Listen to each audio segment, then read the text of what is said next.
Hello students, welcome in Manju Biology classes. Students, in the previous class we have discussed about asexual reproduction, reproduction in amoeba, okay, and reproduction in fungi, reproduction in protistans, monerans, okay. तो ये सारा हमने, जैसे कि sponge में कैसे reproduction होता है, बाय मीन्स ऑफ जिम्यूल्स, ठीक है। तो ये जिम्यूल्स क्या है, these are the asexual reproductive bodies present in the sponge. Yeast and hydra में कैसे रिप्रोडक्शन होता है, बाय बडिंग। पेनिसिलियम में कैसे होता है, बाय कोनिडियोस्पोर्स, ठीक है। एक जूस्पोर्स होते हैं फंगस के जो हैं, ओके। तो अब मैंने बोला था कि मैं ये फिगर्स बताऊंगी, बेटा आपने याद रखना है, 1 मार्क के क्वेश्चन या कॉम्पिटिटिव एग्जाम्स में ये आते हैं, ठीक है। तो ऐसा नहीं है कि फिगर्स बने आपने छोड़ देने हैं, बेशक आपको बनाने ना आए लेकिन आपको लर्न होना चाहिए।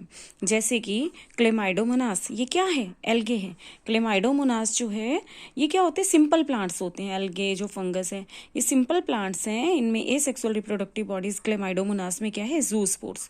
और जूस्पोर्स मैंने आपको ऑलरेडी बताया था कि ये क्या होते हैं, मोटाइल होते हैं, मूव करने वाले होते हैं। जैसे कि ये जो फिगर है ये क्या है, जूस्पोर्स। देखो इनमें क्या है, ये बड़े प्रेजेंट है ना, यहाँ पे फ्लैजिला टाइप जो स्ट्रक्चर्स आपको दिखाई दे रहे हैं, ये किस में प्रेजेंट है, क्लेमाइडोमोनास में। तो क्लेमाइडोमोनास में जो एसेक्सुअल रिप्रोडक्टिव स्ट्रक्चर है वो क्या है, जूस्पोर्स। एक फिगर आपके दिमाग में सेट हो जाना चाहिए कि उसमें ये चीज थी, ठीक है। ढंग से देखो, बी जो पार्ट है वो क्या है, कोनिडिया ऑफ पेनिसिलियम। ये आपको पढ़ाया था मैंने यहाँ पे कि जो पेनिसिलियम में क्या होते हैं, कोनिडियोस्पोर्स। जब बी देखो कोनिडिया कैसे होते हैं, ठीक है। ये आउटर स्ट्रक्चर्स होते हैं, देखो ऊपर से स्प्लिट होंगे और कैसे डिस्ट्रीब्यूट होंगे, ओके। पेनिसिलियम में होते हैं कोनिडिया या कोनिडियोस्पोर्स।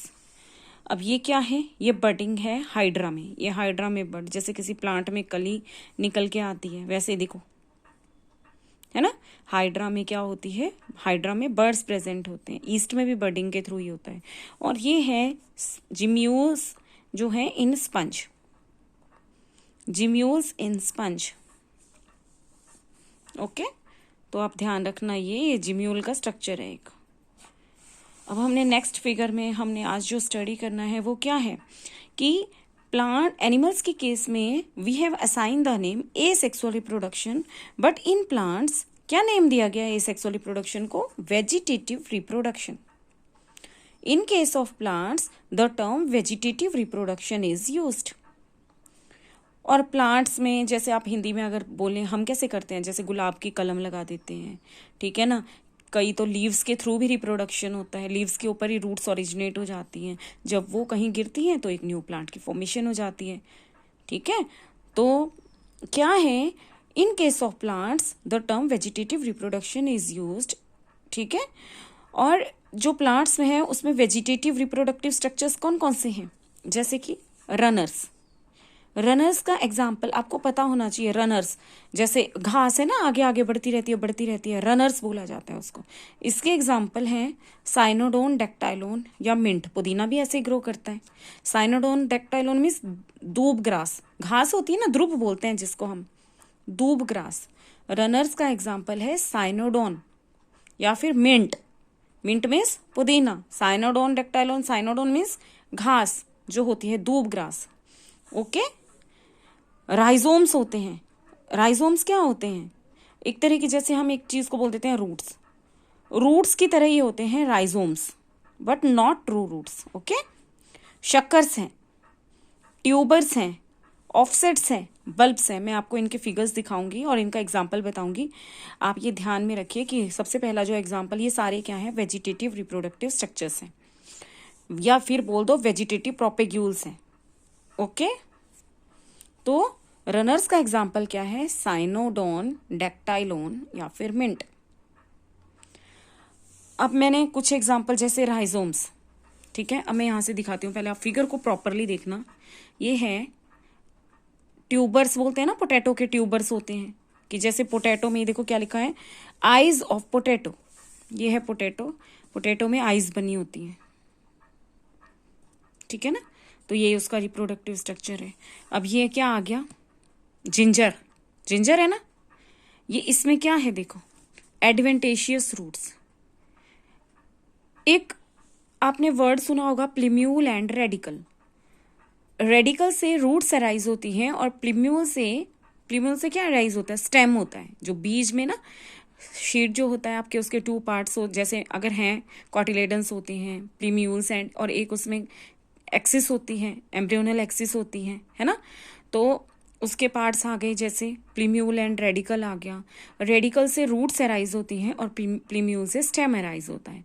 लेकिन अगर रेडिकल के अलावा प्लांट के किसी और पार्ट से रूट्स अराइज होती हैं तो उनको बोला जाता है एडवेंटिशियस रूट्स, ठीक है ना।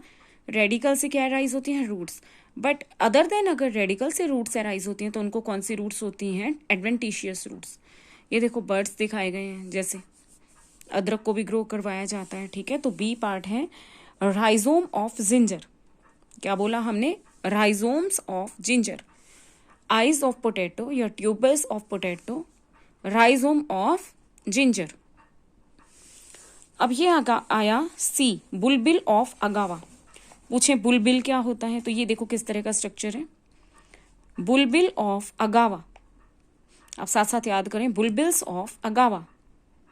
ये देखो ब्रायोफाइलम की लीफ है, ये देखो लीफ से ही प्लांट्स अराइज हो गए। Leaf buds of Bryophyllum, leaf buds of Bryophyllum, okay. और अगला क्या है, ऑफसेट ऑफ वाटर हियासिंथ।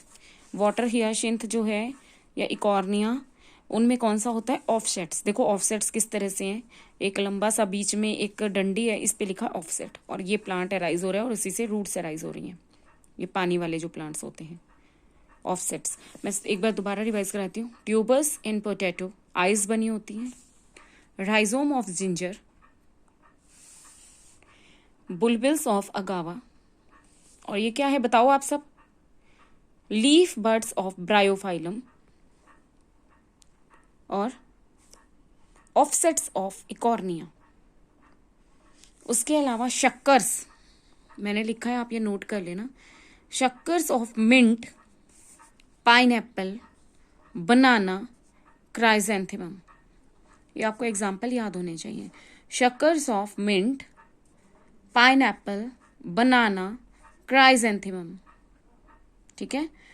आपको 1 मार्क में आ सकता है कि जैसे पाइनएप्पल में कौन सा रिप्रोडक्टिव स्ट्रक्चर है, बनाना में कौन सा है, क्राइजेंथेमम में कौन सा, और मिंट में कौन सा है। Suckers, suckers of mint, pineapple, banana, chrysanthemum, okay.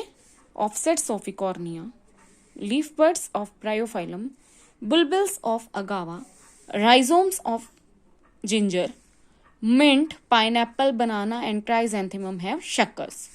ये रिप्रोडक्टिव स्ट्रक्चर्स हैं। और क्या है, बल्ब किसके होते हैं, आपने जैसे ओनियन देखा है ना, ओनियन कैसा होता है, बल्ब शेप में। तो बल्ब्स ऑफ ओनियन, और लहसुन भी ऐसे ही होता है ना, गोल गोल सा। Bulbs of onion and garlic, ठीक है, understand, bulbs of onion and garlic. तो आपने ये फिगर्स ऐसे ही नहीं दिए होते, आपने बहुत अच्छे से इनको स्टडी करना है, ठीक है। तो since the formation of these structures doesn't involve 2 parents, हमने बोला वेजिटेटिव जो रिप्रोडक्शन है वो एसेक्सुअल रिप्रोडक्शन का ही दूसरा टाइप है, but in case of plants तो इनके फॉर्मेशन में 2 पेरेंट्स की जरूरत नहीं हुई, इसीलिए ये प्रोसेस क्या है, एसेक्सुअल है। In some organism if the body break into distinct pieces, कई केसेस में क्या देखा जाता है, अगर बॉडी के ही या प्लांट के या किसी एनिमल के ही टुकड़े हो जाए ना, फ्रेगमेंट्स हो जाए, तो each fragment grows into an adult capable of producing offspring, ठीक है। जैसे कि हाइड्रा में क्या बताया इन्होंने, फ्रेगमेंटेशन, ठीक है। तो क्या था उसमें कि ईच फ्रेगमेंट जब उसके पीसेस हो जाते हैं, जो पेरेंट है वो टूट जाए फ्रेगमेंट्स में, तो हर फ्रेगमेंट में पावर होती है, it grows into an adult capable of producing offspring, for example hydra. This is also a mode of asexual reproduction called fragmentation. तो क्या बोलेंगे, फ्रेगमेंटेशन क्या है, फ्रेगमेंटेशन एक ऐसा प्रोसेस है जिसमें each fragment has the capacity to grow into a new individual, right. For example hydra, आपने पहले कहीं और भी ये पढ़ा था, ठीक है। तो अब एक प्लांट है जिसको कहा जाता है terror of Bengal, that is water hyacinth. अभी आपने पीछे इसमें पढ़ा रिप्रोडक्शन कैसे होता है, कौन सा रिप्रोडक्टिव प्रोपेग्यूल स्ट्रक्चर प्रेजेंट है इसमें? That is offset.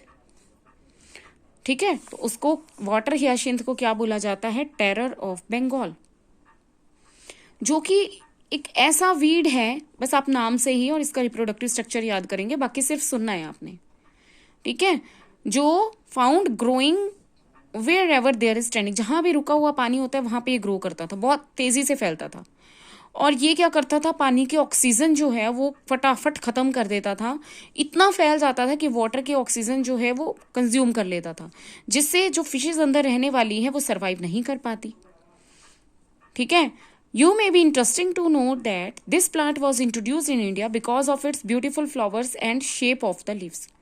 इसके फूल बहुत सुंदर होते हैं और इसकी लीव्स की जो शेप होती है वो बहुत अच्छी होती है, इसलिए इसको इंडिया में इंट्रोड्यूस करवाया गया था।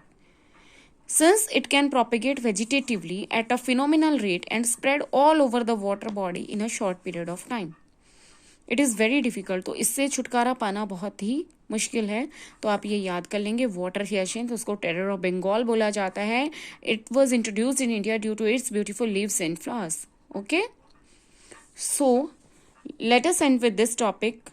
Have a nice day.